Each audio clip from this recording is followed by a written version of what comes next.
Bonjour à toutes et à tous, bienvenue sur Misscom.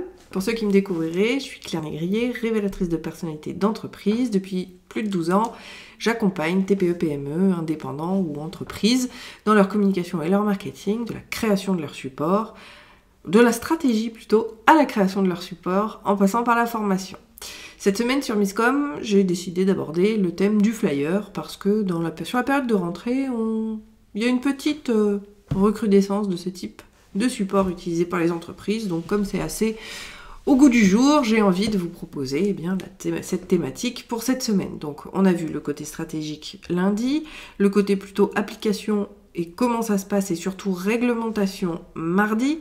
Et aujourd'hui, je vous propose qu'on discute de comment concevoir un bon flyer. Alors la conception prend en compte plusieurs notions, bien sûr. Il y a les notions graphisme, la forme et la notion de contenu, le fond.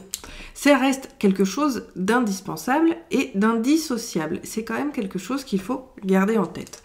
Donc la première chose à faire d'un point de vue stratégique avant de concevoir son flyer, c'est d'essayer de voir et surtout de comprendre les modes de fonctionnement de vos cibles. Comme d'habitude, on essaye de parler avec les mots et les codes de ceux que l'on vise. Ça reste quelque chose d'indispensable. C'est pour ça que d'ailleurs, vous avez validé ce support parce que vous savez que dans votre domaine d'activité, les gens l'utilisent. Alors quand je dis les gens, ce ne sont pas vos concurrents ou les différents acteurs du marché, mais bien vos clients potentiels et vos clients acquis. Si ces clients effectivement utilisent ce support, vous aurez les chances que ils utilisent effectivement votre communication et qu'ils s'en servent et qu'ils échangent avec vous par ce biais-là.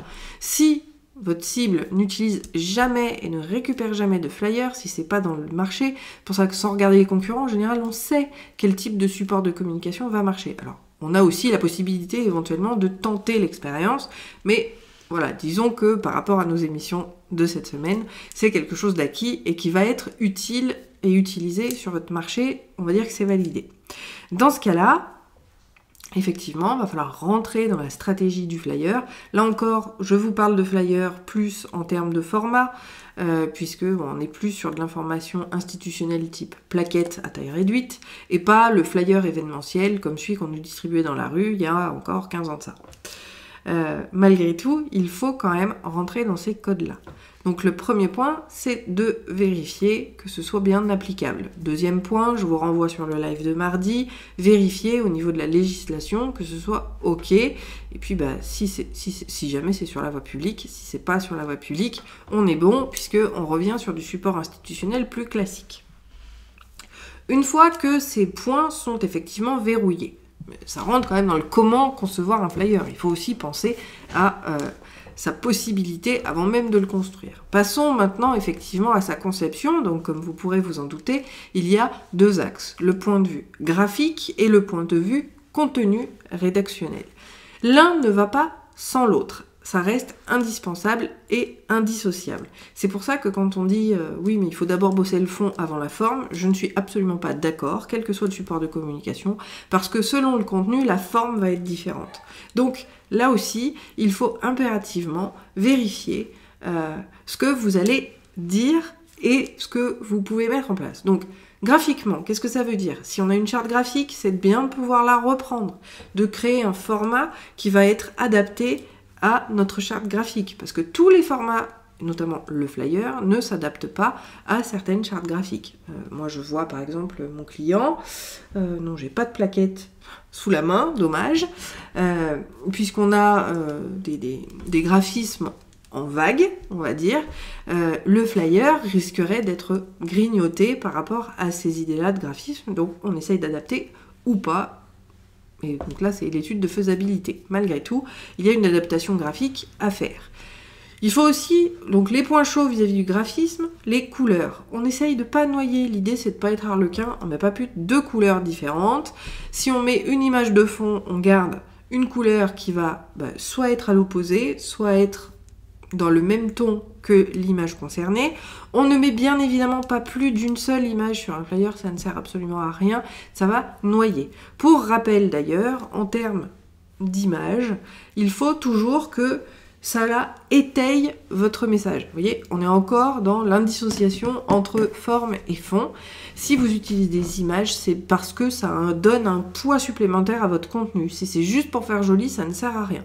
Bon, ça c'est même un conseil qui s'applique à n'importe quel support de communication aujourd'hui, pas uniquement aux flyers, mais il faut y faire encore plus attention parce que pour tout ce qui est petit format, c'est aussi tout à fait valable pour les réseaux sociaux, étant donné que comme les utilisateurs scrollent, ça doit sauter aux yeux en une fraction de seconde.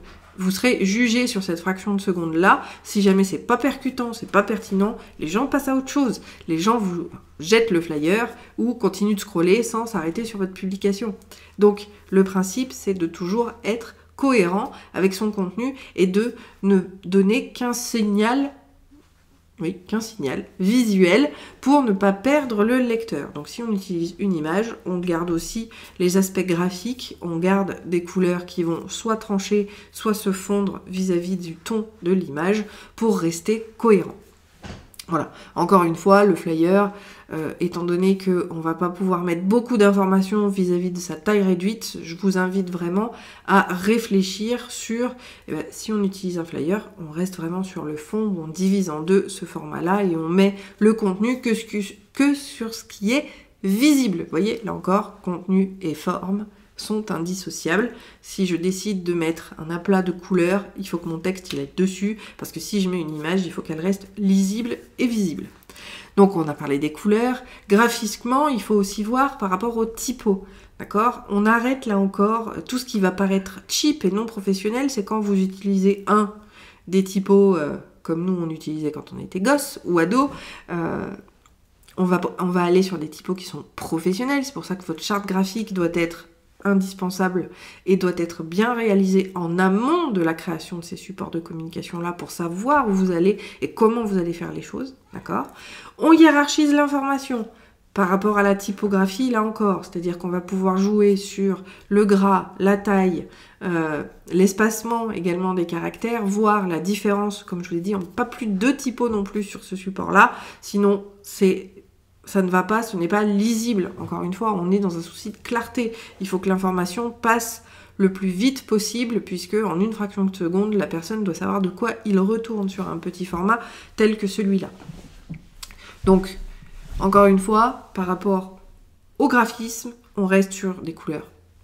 Alors, j'allais dire sobre, mais non, parce que la sobriété, elle peut aussi être flashy, donc c'est pas du tout cette notion-là, mais on va rester le plus classique possible pour donner la place au contenu et à la lisibilité. De la même manière, sur un format flyer, on ne va pas faire de phrases, d'accord ? Les longs textes, ça ne fonctionne pas. Il faut être pratico-pratique, mettre des gros titres, mettre des éléments par point pour pouvoir interpeller véritablement la personne et qu'elle ne voie que ce qu'elle a besoin de voir. Je vous rappelle, on fait un petit peu de neurosciences au passage, le cerveau ne montre que ce que la personne a besoin de voir. Donc si vous dites je m'adresse, cet atelier est pour vous et vous listez vos cibles, soyez très précis sur les différentes cibles pour que la personne, elle voie tout de suite la ligne qui lui correspond. De manière justement à se sentir concerné et à aller plus loin, à vous appeler, à s'inscrire, etc. L'idée, c'est vraiment d'avoir, malgré tout, un call to action, parce que oui, il faudra y penser sur ce type d'éléments qui soit cohérent avec les informations qu'on va mettre dedans. Justement, on arrive sur le contenu. Donc on a vu les couleurs, les typos, l'utilisation des images, soyez cohérents, soyez neutres. Et surtout l'importance, j'allais l'oublier, de l'espace. Surtout, restez aéré. Ça sert à rien, on n'en met pas trop. Sur un format flyer, encore une fois, c'est du format A5, voire A6. On ne met pas grand-chose en texte, d'accord ? Honnêtement, 8 lignes sont largement suffisantes, dispatchées à différents endroits. Passons donc sur le contenu. De manière stratégique et plutôt générale, le contenu, comme on a pu le voir, ça va rester de l'événementiel, mais c'est pas forcément des événements au niveau de l'agenda. Alors oui, l'agenda va être quelque chose d'intéressant, un flyer pour, je prends pour ma région, sur l'invitation Beaujolais Nouveau, d'accord ? Ça peut être un format flyer, et on est sur l'agenda par rapport à une date spécifique qui est la sortie du Beaujolais Nouveau, mais pas que. C'est-à-dire que tout dans votre entreprise, et c'est là où on touche l'institutionnel et où finalement le flyer n'est plus un outil de street marketing, mais bien un outil institutionnel à part entière, on va aussi utiliser les événements de l'entreprise. Anniversaire, date anniversaire de l'entreprise, anniversaire d'un collaborateur, peut-être parce que c'est pas forcément un support externe, ça peut être aussi un support utilisé en interne. Encore une fois, lâchez votre créativité et essayez de faire des choses qui vous démarquent et qui vous ressemblent. Donc vous pouvez aussi le faire dans d'autres circonstances que sur de l'externe, à destination de potentiels prospects. Là encore, essayez d'être inventif. Donc vous avez différentes cibles, à vous de voir. Pas forcément agenda, donc comme je le disais, ça va être aussi l'événementiel, lancement de produits, lancement de services, tout ce qui va être à base de lancement et de création de nouvelles choses va pouvoir être propice à ce type de support. Parce que c'est là qu'on va pouvoir vraiment mettre les choses en place. Tiens, un exemple pour une de mes clientes, Cybernity, on le fait un flyer, donc c'est une plaquette en fait A5, voire A6 d'ailleurs, on l'a sorti en plusieurs formats, qu'elle envoie à sa liste de prospects les plus chauds possibles, et elle leur envoie en fait l'offre du moment. Elle a 2 offres dans l'année pour alors ça peut être 30 jours d'essai, ou ça peut être la ligne offerte, puisqu'elle fait de la gestion d'appels et d'agenda, ou ça peut être l'agenda offert, bref, elle a différents produits ou services qu'elle va offrir à certains moments de l'année pour les nouveaux clients. Donc c'est une fonction d'appel à clients et qui va lui permettre justement de recruter des clients et d'intéresser certaines personnes. Donc le principe là qu'elle va mettre en place vis-à-vis du flyer, là on en a encore une fois que le format, c'est effectivement des offres promotionnelles, des offres commerciales qu'elle va proposer à ses éventuels clients. Vous pouvez là aussi le faire. Alors, par contre, je vous le rappelle, c'est à utiliser avec parcimonie, tout simplement parce que, la promotion, si on en fait tout le temps, ça devient votre prix de référence et vous baissez en qualité, vous baissez en crédibilité. Donc, soyez vigilants quand vous faites de la promotion, c'est-à-dire des rabais au niveau tarifaire, à ne pas tomber dans l'excès et ceux qui finalement minimisent complètement leur pratique à afficher un tarif rayé en disant aujourd'hui c'est date anniversaire, profitez-en sur 30 jours seulement, sauf que quand on revient 40 jours, ça s'affiche toujours et en fin de compte, ils le laissent en continu. Ça, c'est pas une bonne pratique d'un point de vue de votre crédibilité. Petit aparté. Donc là aussi, le flyer en termes d'action commerciale pour des gestes promotionnels, il faut l'utiliser seulement certaines fois. Mais encore une fois, et là je suis dans l'applicatif, donc on justifie l'émission du jour, vous pouvez très bien avoir ce support sur le long terme et utiliser le format flyer ou le flyer tout court dans différentes solutions et dans différentes positions. C'est-à-dire que vous allez utiliser le flyer quand vous lancez une nouvelle offre ou un nouveau produit, vous allez utiliser le flyer pour justement les offres promotionnelles à envoyer à vos clients, vous allez pouvoir si vous l'utilisez, essayez aussi de maximiser son utilisation sur plein de choses différentes. Et là, graphiquement, on rentre dans les codes, ou moi, c'est ce que j'adore faire, quand je crée l'univers de marque de mes clients, on va pousser justement ces besoins-là pour pouvoir les couvrir et la charte graphique va les couvrir de manière spécifique et on aura donc un format de flyer qui sera identique à tout, mais on va jouer sur les couleurs, on va jouer sur la forme, on va garder la structure, mais on va jouer sur l'image, on va jouer sur la couleur pour distinguer ce qui est information institutionnelle, information produit et promotion, pour pouvoir rester cohérent et professionnel. Votre image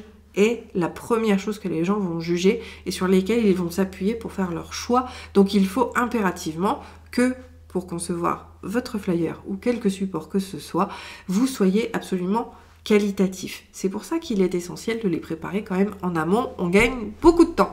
Et ça, je remercie les clients qui arrivent régulièrement et de plus en plus avec cette idée de préparation avant même de se lancer. Si vous êtes dans cette situation, n'hésitez pas à me contacter d'ailleurs. Voilà, je pense que j'ai fait le tour. On a parlé des événements ou pas événements. On a parlé... Ah oui, d'aérer, pardon. Non, je n'ai pas fini. Il faut impérativement aérer, arrêter de vouloir tout mettre. Et justement, c'est le point suivant. Quand on utilise le flyer ou quelque support que ce soit, c'est un seul message transmis. Arrêtez de chercher à en transmettre 36. Ça ne sert à rien, ça fait que brouiller. Alors au-delà de la crédibilité, les gens ne savent plus où donner de la tête. C'est comme si... on le voyait dans les dessins animés quand j'étais petite, où on se retrouvait avec un personnage qui avait 40 voix différentes et qu'on ne sait pas lequel prendre. C'est exactement ce qui se passe dans la tête des gens si vous mettez 36 informations différentes. Une plaquette, un flyer, un document, peu importe, un message, un article de blog, une page de site internet, c'est un message, c'est un objet unique. Et on va pouvoir l'argumenter, l'étayer, effectivement, selon le support, surtout le web. Mais sur les flyers, là encore, on reste concis, court, pour pouvoir donner une information pertinente et avoir un focus. Vous ne pouvez pas avoir d'appel à l'action et avoir des appels à l'action qui réussissent si vous ne guidez pas votre lecteur vers ce point-là. Donc ça veut forcément dire que votre message, il est très orienté et il est spécifique. On a parlé de l'image. Elle doit absolument étayer votre argumentaire parce que ça reste indispensable et chaque élément dans la communication a une place spécifique et un objectif spécifique. Si ça n'a pas d'intérêt, ça n'a rien à faire là. Et là encore, c'est valable pour tout en communication.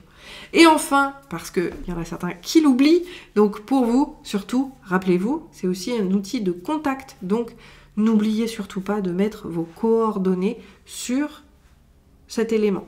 Petit détail, un flyer, c'est bien souvent que recto ou au verso, on a juste l'identité visuelle et c'est tout pour faire un peu classe, mais on ne met que sur du recto.